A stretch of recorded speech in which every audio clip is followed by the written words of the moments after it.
जी साहब मत शुरू कर दो। आपका टॉपिक क्या है? 26 जनवरी को, यहाँ जैसे आपको लिखा है ना 26 जनवरी को हम लोग 26 जनवरी के रूप में क्यों मनाते हैं, जबकि आपको मालूम होगा कि हम लोग अभी 26 नवंबर को किस रूप में मनाए थे? संविधान दिवस। और संविधान दिवस मनाने का मेन उद्देश्य क्या था? क्योंकि उसी दिन संविधान निर्माताओं ने संविधान को बना के तैयार किया। और उतना ही तैयारी नहीं हुआ था बेटा, कुछ आर्टिकल को पूरे देश में लागू भी किया गया था। लेकिन अब प्रश्न उठता है कि जब 26 नवंबर को संविधान बनकर तैयार हो गया था, तो फिर 26 जनवरी को जैसा कि आप लोगों ने कल मनाया ना गणतंत्र दिवस के रूप में, तो 2 महीने बाद उसको क्यों मनाया जाता है? नहीं क्यों? वो तिथि क्यों? जब वो बन के तैयार हो गया था, एक बहुत बड़ा सवाल है, जानना चाहिए, सबको जानना चाहिए कि जब पूर्ण रूप से बन के 26 नवंबर को तैयार हो, 26 जनवरी क्यों लागू किया? 26 जनवरी स्वाधीनता के रूप में मनाया। हाँ, बहुत अच्छा बात है, कुछ बात बताया।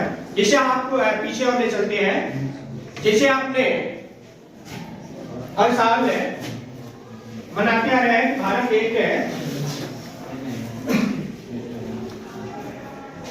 में आपने देखा कि भारत एक धार्मिक देश है। यहाँ बहुत सारे राष्ट्रीय पर्व है, बहुत धार्मिक पर्व है। और आपके जो राष्ट्रीय पर्व कितने हैं? कितने राष्ट्रीय पर्व है? 3। कौन कौन? 15 अगस्त, 26 जनवरी। 15 अगस्त क्यों मनाते हैं? मेरे कहने का मतलब है कि आपको वहां मैं ले चलूं। 15 अगस्त 1947 को भारत कुछ खुशी और कुछ गम के साथ ब्रिटिश हुकूमत से भारत क्या होता है? आजाद। उसके पहले हम लोग क्या थे? ब्रिटिश के गुलाम थे, उसके अधीन थे, हम उसके उपनिवेश थे। हम कहाँ पहुंचे थे? स्वाधीनता। हमें बता रहा था कि भारत 15 अगस्त 1947 को कुछ खुशी और कुछ गम के साथ हम आजाद होते हैं। खुशी किस बात की थी? कि हमने बहुत बड़ी शहादत और बलिदान देने के बाद ब्रिटिश हुकूमत को यहाँ सबने भगाया। और गम किस बात की थी? मेरा पाकिस्तान हमसे हमेशा हमेशा के लिए जुड़ा हो गया। प्यारे बच्चों, ये कहानी वहीं से शुरू होती है। और जब हम आजाद हो गए तो अभी तक हम किसके नियम कानून के तहत संचालित होते थे? ब्रिटिश सत्ता के तहत हम मतलब कि संचालित होते थे, जो भी नियम कानून थे उनके थे। लेकिन अब जब हम आजाद होते हैं तो हमको क्या होती है? आवश्यकता पड़ती है कि हमारा अपना एक संविधान। और इसके निमित्त हमारे हमारे लोगों ने, हमारे नेतृत्वकर्ताओं ने संविधान पे विचार किया। और ब्रिटिश शासन इस बात को कहते गए थे कि मैं अभी पूर्ण रूप से जाऊंगा नहीं, क्योंकि आपने देखा कि भारत जब आजाद होता है 1947 में, और संविधान कब लागू हुआ? 1950 को। उतना समय का जो काल खंड था, तो हम अभी बहुत सारी ऐसी बातें थी कि हम ब्रिटिश नियम कानून के तहत संचालित होते थे।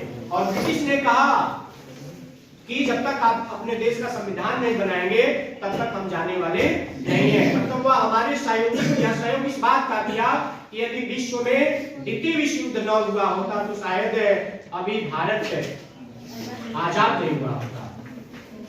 बहुत बड़ा कारण रहा कि द्वितीय विश्व युद्ध हमें भारत को आजाद होने दें। इसके बाद हमारे लोगों ने, हमारे नेतृत्वकर्ताओं ने भारतीय संविधान की मसौदा तैयार करने के लिए, भारत का संविधान तैयार करने के लिए समिति बनाई। और उस समिति में 13 समितियां बनी। कितनी समितियां? 13 समितियां बनाई गई, जिनके अलग अलग कार्य और जिम्मेदारी दी गई। और वे बड़े ही मनोयोग से उन लोगों ने अपने अपने कार्य को प्रारंभ किया। और उसमें 13 जो समितियां थी, उसमें सबसे जो महत्वपूर्ण समिति बनी थी वह क्या थी? प्रारूप समिति, ड्राफ्ट कमेटी, जिसका एक जिम्मेदारी दिया गया कि पूरे संविधान को लिखने का जिम्मेदारी किसको दिया गया? ड्राफ्ट कमेटी को दिया गया। और ड्राफ्ट कमेटी के अध्यक्ष कौन थे? डॉक्टर भीमराव अम्बेडकर। बार बार आपके परीक्षा में आता है कि ड्राफ्ट जैसे पूछता है कि प्रारूप समिति के अध्यक्ष कौन थे और संविधान सभा के अध्यक्ष कौन थे। दोनों दो चीजें हैं। बच्चे हमारे यहाँ क्या होते हैं? कंफ्यूज होते हैं। कंफ्यूज किस बात का? अध्यक्ष कौन थे? किसके अध्यक्ष थे? संविधान सभा के अध्यक्ष थे। जबकि प्रारूप समिति के अध्यक्ष कौन थे? जिसको संविधान को लिखने की जिम्मेदारी दी गई। उसके पहले एक और प्रश्न आता है कि भारतीय संविधान के अस्थायी अध्यक्ष कौन थे? हाँ, बहुत अच्छा। देखिए, 2 दिन की बात थी, 9 दिसंबर और 11 दिसंबर। 9 दिसंबर सन 1900 बात नहीं, ज्यादा डिस्टर्ब कर रहा है।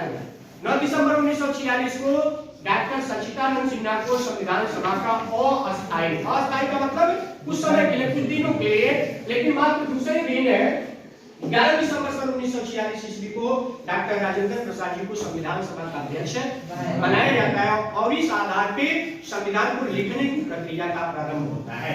हमारे संविधान निर्माताओं ने देश जाके दूसरे अलग देशों में जाके वहां के संविधानों का अध्ययन किया और अध्ययन करने के बाद अपने भारतीय संविधान को लिखने का सिलसिला प्रारंभ करते हैं। और भारत के संविधान को लिखने में कितना समय लगा? 2 वर्ष 11 माह। और इस आधार पे खून पसीना एक करके मात्र 24 घंटा में लगातार 22 घंटे तक लोगों ने बड़े मशक्कत के बाद, त्याग और परिश्रम के बाद उस भारतीय संविधान की रचना किया, जिसके तहत हुआ भारत का संविधान विश्व का सबसे बड़ा लिखित और जन कल्याणकारी संविधान बनाकर उन्होंने दिया, भारत को दिया। आपको बताया गया होगा कि भारत का संविधान, जब मूल संविधान की रचना हुई तो उसमें 395 अनुच्छेद, 8 अनुसूचियां और 22 अध्याय थे। क्लियर हो रहा है? इसके बाद उसमें आपके नागरिकों के, जिससे आपने देखा कि 26 जनवरी को हम लोग मनाते हैं किस रूप में? गणतंत्र दिवस के रूप में। और गणतंत्र का मतलब क्या होता है बताएगा? अब्राहम लिंकन महोदय ने कहा था लोकतंत्र की, प्रजातंत्र की, डेमोक्रेसी, हालांकि विश्व में बहुत सारी शासन पद्धतियां प्रचलित है, लेकिन उन सभी में क्या है? लोकतंत्र को सर्वोपरि माना गया है। क्योंकि लोकतंत्र की परिभाषा देते हुए अब्राहम लिंकन महोदय ने कहा था कि लोकतंत्र जनता का, जनता के लिए, जनता द्वारा शासित शासन है। मतलब आपने देखा कि पूरी जो जिम्मेदारी होती है किसमें होती है? उस देश की आम जनमानस में होती है, उस देश की जनता में होती है वहां। और जब संविधान लागू हुआ उसके पहले आपने देखा भारत में क्या था? राजतंत्र था। मतलब कि राज्य का मालिक कौन होता था? राजा होता था। और उसकी प्रक्रिया क्या थी? वंशानुगत थे। राजा के मरने के बाद उस पद पे कौन बैठेगा? उसका पुत्र या उसकी पुत्री या उसका भाई। मतलब कोई अन्य तीसरा व्यक्ति यदि वहां जाना चाहे तो उसके लिए संभव नहीं था। और इस शासन पद्धति को मतलब आप कह सकते हैं कि जब संविधान नहीं था तो उसके पहले क्या था कि राजा या रानी किसी रानी के गर्भ से आते थे। लेकिन जब भारत का संविधान बना, भारत आजाद हुआ, उसके बाद राज्य के जो सर्वोच्च जो व्यक्ति होगा, सर्वोच्च हमारा जो राष्ट्राध्यक्ष होगा, वह चुनाव की मत पेटियों द्वारा हुआ जाता है। आम जनमानस, आम जनता। अभी आपने 25 जनवरी को किस रूप में बनाया? राष्ट्रीय मतदाता दिवस के रूप में कार्यक्रम हुए थे। तो वह वोटर क्या होता है? उस व्यक्ति का भाग्य विधाता होता है। एक निश्चित समय के लिए उसको वहां शासन में भेजता है। राष्ट्र का जो सर्वोच्च व्यक्ति है, आपसे पूछा जाएगा कि राष्ट्र का प्रथम व्यक्ति कौन होगा? राष्ट्रपति। उनको वहां भेजने का अधिकार किसके पास होगा? आप में होगा, हम में होगा, आम जनमानस में होगा। और इस आधार पे एक लोक कल्याणकारी संविधान को लोगों ने 2 वर्ष 11 माह 18 दिन में लिख के तैयार किया। प्यारे बच्चों, भारत का संविधान में 65 लाख रुपए लगे। और भारत की जो मूल संविधान है उसकी वजन कितना है? 13 किलो। कल्पना कीजिएगा इस आधार पे इतने बड़े संविधान को लिखा गया। और वह संविधान अब फिर प्रश्न उठता है कि जब जो मेरा मूल सवाल था, जैसा कि मैंने यहाँ लिखा है कि जब 26 नवंबर 1949 को हमारे संविधान निर्माताओं ने संविधान को पूर्ण रूप से लिख के सौंप दिया, तो फिर उसको लागू 2 महीने बाद क्यों किया गया? क्योंकि जिस दिन उसको सौंपा गया 26 नवंबर 1949 को हम लोग प्रत्येक वर्ष संविधान दिवस के रूप में मनाते हैं, लेकिन उसको लागू किया गया 2 महीने बाद। फिर मैं आपको फिर इतिहास में पीछे ले चलता हूँ 1929 की घटना।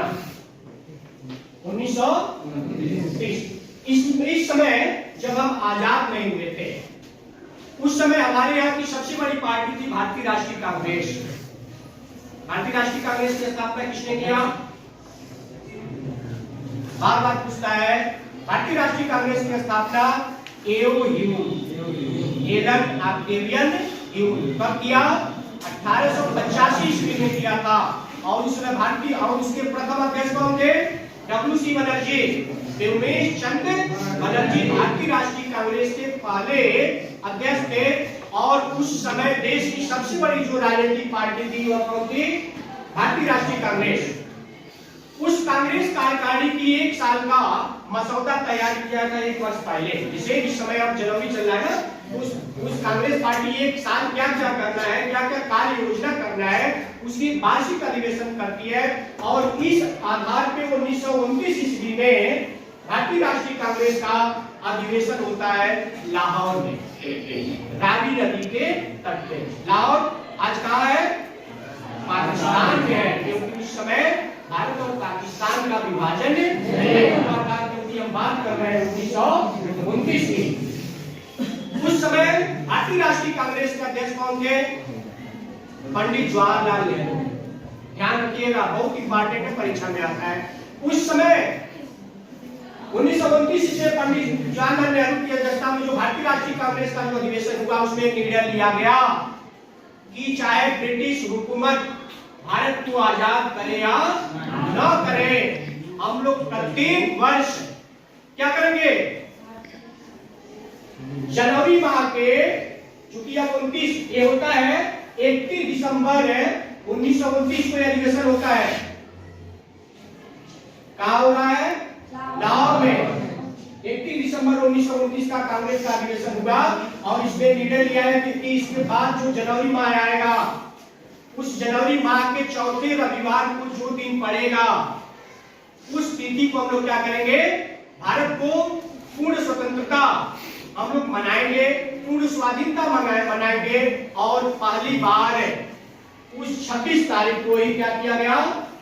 राष्ट्रध्वज को फहराया गया। मतलब कि अंग्रेजों को जलाने का कार्य किया गया, अंग्रेजों को नमक मिर्च लगाने का कार्य किया कि इससे अंग्रेज क्या करेंगे? बौखलाएंगे, और हो सकता है इसकी वजह से भी वो छोड़ के जाए। इस निमित्त क्या किया गया? पहली बार यहाँ पे 1930 ईस्वी को 26 जनवरी के दिन भारत का झंडा पहली बार फहराया जाता है और स्वाधीनता के रूप में उस दिन को मनाया गया। और निर्णय लिया गया कि प्रत्येक 26 जनवरी को हम लोग क्या करेंगे? इस तिथि को हम लोग मनाएंगे। बात क्लियर हुई? एक फंडा तुम्हारा। अब इसके बाद यहाँ क्या होता है कि संविधान कब तैयार हो रहा है? 26 नवंबर 1949 को। और उस तिथि को हम लोग किस रूप में मनाते हैं? संविधान दिवस के रूप में मना रहे हैं। अब जब संविधान में तो दोनों लोग दो चीजें हैं, एक कौन सी तारीख? 26 जनवरी और दूसरा 26 नवंबर। अब लोगों ने क्या कि किसको माना है? दोनों को साथ ले चले, कभी संभव नहीं है। जैसे होता है किसी के घर शादी हो, किसी के लड़की की शादी हो और उसी के घर है उसी दिन है कोई लड़का जन्म ले लिया, तो खुशी मतलब एक और खुशी और एक और गम है। लेकिन गम में क्या होगी? खुशी में बदल जाएगी। गम किस बात का है? भाई हमारे घर की बच्ची जा रही है, उसकी शादी हो रही है। और खुशी इस बात का है कि उनके घर में, उनके परिवार में किसी लड़के ने जन्म लिया, तो क्या होगी? वह गम है खुशी में बदल जाएगी। इसलिए लोगों ने, हमारे जो नेतृत्व करता थे, उन लोगों ने निर्णय लिया कि ठीक है, हम 26 नवंबर 1949 जो है, जिसको हम संविधान दिवस के रूप में मना रहे हैं, और 26 जनवरी यहाँ आपने देखा 26 जनवरी, तो इस आधार पे इस तिथि को यहाँ से उठा के यहाँ लाई गई, क्योंकि वह भी सिलसिला हम नहीं छोड़ सकते हैं, क्योंकि पहली बार हमने मनाने का निर्णय कर लिया है लाहौर में 1929 से वो प्रक्रिया प्रथा चली आ रही है। और इस आधार पे क्या किया गया, वो 26 नवंबर को उठा के कहा पोस्ट किया गया, 26 जनवरी को पोस्ट किया गया। और इस आधार पे प्यारे बच्चों प्रत्येक वर्ष हम लोग क्या करते हैं, 26 जनवरी को गणतंत्र दिवस के रूप में इस कार्यक्रम को पूरे देश में बड़े ही हर्षोल्लास के साथ धूमधाम से मनाते हैं, जैसा कि आपने कल मनाया। क्लियर बात? और कुछ बस यही बात कही है, फिर भी रखें आप लोग।